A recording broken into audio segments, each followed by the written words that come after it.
Hey everyone, Stephanie McPhail here with Toxic Love Transformation. I don't know if anybody has been following this with P. Diddy, Puff Daddy, Sean Combs, whatever you want to call him, but I wanted to break it down a little bit because he is such a textbook example of a narcissist, and he is a narcissist with a lot of money. Now, the people that I work with that have been dealing with narcissism in their romantic relationships, they've had to deal with some pretty crappy stuff. Now imagine if those people were multimillionaires and what kinds of negative effects they could have. So I wanted to kind of go through some of the things he's gotten away with and then talk a little bit about narcissism and like what signs and what we can do about being or dealing with a narcissist. So Puff Daddy, also Sean Combs, P. Diddy, he's got a bunch of different names and he's changed them a few times, and there's some reasons for that.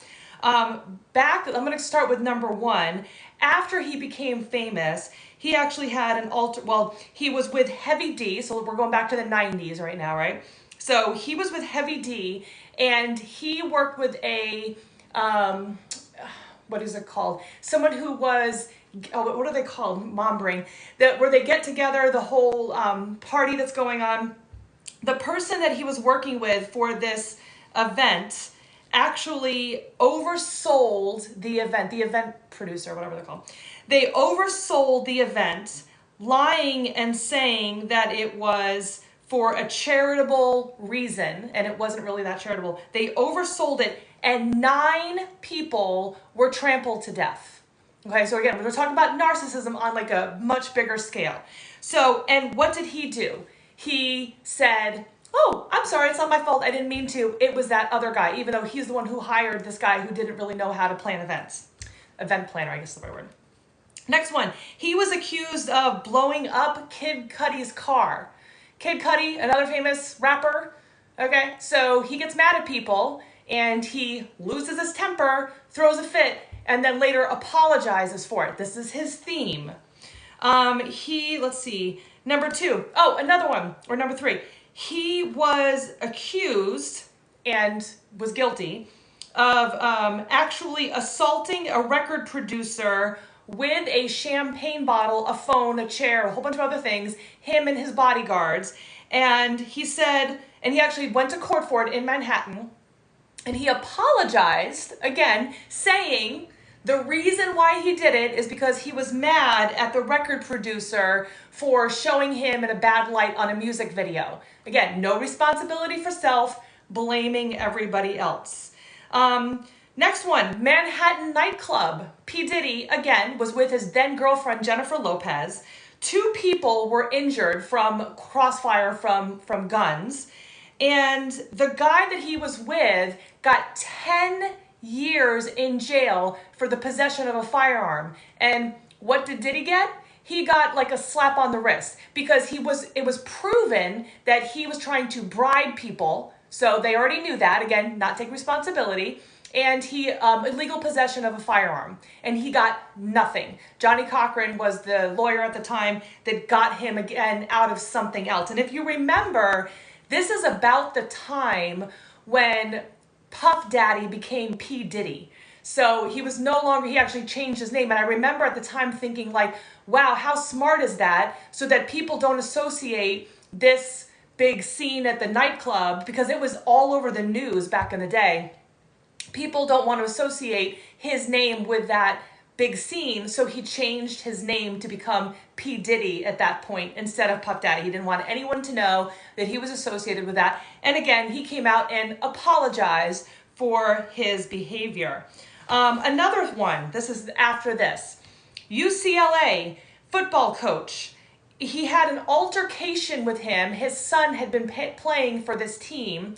Sean had an altercation with him where he assaulted the UCLA football coach because he wasn't happy about a call he made or whatever. Do some research on that. But another assault on a coach because he wasn't happy with him. And again, apologized afterward and gave an excuse or a reason of why he had done what he had done.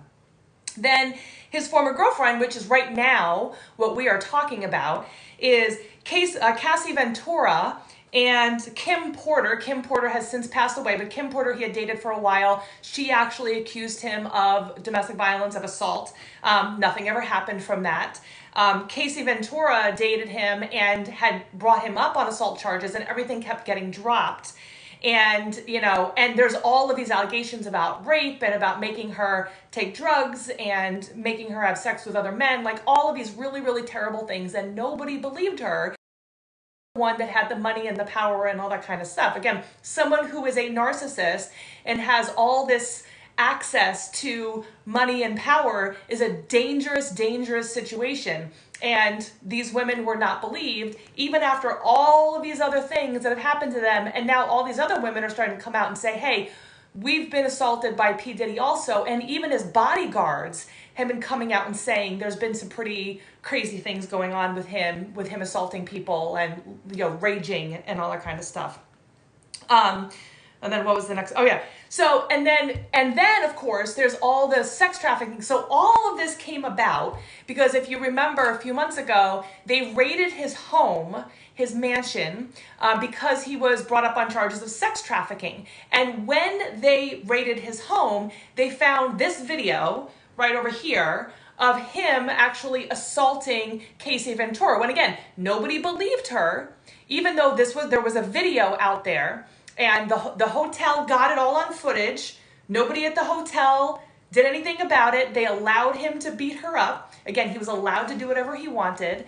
And they covered it up. So he bribed the hotel to give him the video. Now, what I think is really weird is that he kept that video. Did he want to rewatch it? Did he want to be reminded of what he had done? I mean, why did he keep this video? He kept it, and when they raided his home because of the alleged sex trafficking, which they're finding more and more things coming up that it's real, which, hello, yeah. Anyway, they found this video of him beating up his girlfriend when he kept saying that it wasn't true, she was making it up. And, you know, this is what they do with victims all the time, is blaming her, saying she was the crazy one. And guys with money and power have that ability to do that, to pay off, to bribe, to do all the things they need to keep doing what they're doing. And so he's been, for years and years, he has been able to get away with this. And then here he is doing this apology video that is so disingenuine. It is so obvious. The only reason, just like all the other times I listed, and there's others that I didn't even talk about, but all of the times that I listed where he's apologizing, but he apologizes like with a record producer. Well, I beat him up because I lost my temper and beat up the UCLA coach because I blew up Kid Cudi's car. Did this to me. There's always an excuse that he gives and tries to turn things around and manipulate the audience, which would be us. And if you are in a narcissistic relationship, then these types of people get really good at apologizing in a way that makes us feel bad for them, this is his MO. This is like what he has done. He's always like, poor me, you know, I feel so bad. So here's the next thing that I want to talk about is you are dealing with a narcissist that is, you know, not P. Diddy, I hope. And you're saying to yourself like, hey, I don't ever want to get into a relationship like that again. Or maybe I'm in one right now and I, you know, don't know. I feel so confused. I feel so frustrated because nobody believes me. And this is a normal thing. They pretend in public that they are so nice and they're so caring and they go above and beyond in public, and then behind closed doors, we get to see who they really are, but they don't show that to the public. So there's that mask that they put on for other people that's not what actually we see at home. So then when we bring up the examples of what we've experienced, other people don't believe us. Because how could they do that? They're this wonderful person this person they're pretending to be to the outside world. So here are some things to look out for. When a narcissist apologizes, there is real responsibility for what they did wrong. They're always giving reasons for what they did. So, like for example, my first husband strangled me on our wedding night and I stayed for 5 years. His reasoning after he came out of his fog, we'll call it, but when he like snapped out of his narcissistic rage and realized and kind of came back to where he was, he immediately started giving me all of the reasons why he had done this. Well, I strangled you because I was stressed and overwhelmed from the day. There was so much responsibility on my shoulders. I didn't mean to. You made me mad. You made me do it. All these things. And of course, we think, like, what did I do wrong? Why would someone like come after me and strangle me and hurt me and do this to me? And so they use, and of course that with the apology is, and I'll never do it again. If I do it again, then you can leave me and I won't get upset. But that's not true either, because if you do try to leave them, they do get upset and they make your life a living hell. So they take no responsibility. And of course, please feel free to add some of your examples of how the narcissist tried to manipulate you with the apology in the comments. So they take no responsibility. They blame you. You did this to me. It's your fault. If you would have behaved better, if you would have done differently, if you would have, etc., you would have looked better, whatever, then I wouldn't have cheated on you. I wouldn't have beat you up. I wouldn't have said mean things to you, whatever. They blame the circumstances. Like my ex-husband, oh, it was a stressful day. Work is bad, whatever. It's always the circumstances. So, they blame work. I'm having trouble at work. So they come home and they take it out on us. I was drunk or I was on drugs. I didn't mean to, so it's not my fault. I didn't think that. I don't mean that. I didn't mean to hurt you. I was just drunk. They blame their parents. My mom and dad weren't there. My mom beat me up. My parents were hurtful towards me. They did whatever. Now, all of these things are just excuses. They're not them taking responsibility, because you can imagine any of us, we might have had some of those same experiences, but we're not coming home and treating somebody else like crap because we had those experiences. We're not doing that. That's what narcissists do. And if we take responsibility for our own behavior, we can change. We can make different choices for ourselves. But a narcissist who keeps blaming the whole rest of the world for their problems, they're never going to change because they never see themselves as fault. Remember, narcissists think that they have done nothing wrong and that everybody else is to blame and that they are perfect. Now, something to look out for with a narcissist is they use the poor me tactic.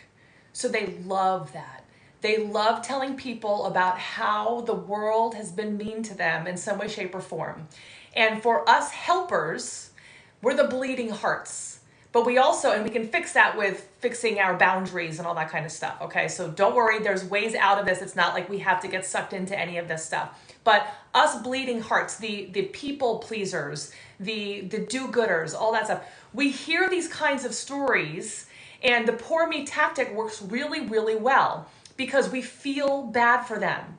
We say to ourselves, oh my gosh, if I could help them, if they could just get a handout, if they could just get some support, they might not be this way anymore. Or, I remember thinking to myself, well, my ex-husband would tell me about how he had such a terrible upbringing. And I remember thinking, well, I'm going to show him how love is. I'm going to show him how great a relationship could be.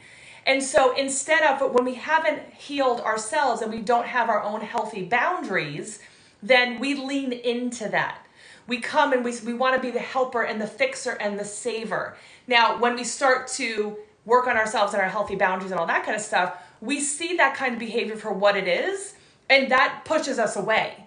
Now, if I see that in someone, I think to myself, okay, I help people heal from toxic relationships. I'm not going around looking for projects. I'm not doing that. I don't have time for that. People that come to me, I will help those people because they're looking for help. They're actively looking for someone to help them. But someone who is, who I would want to help, they don't necessarily want to change. And we know how hard it is for us to change ourselves. We want to make sure that we are focusing on healing ourselves and not focusing on other people.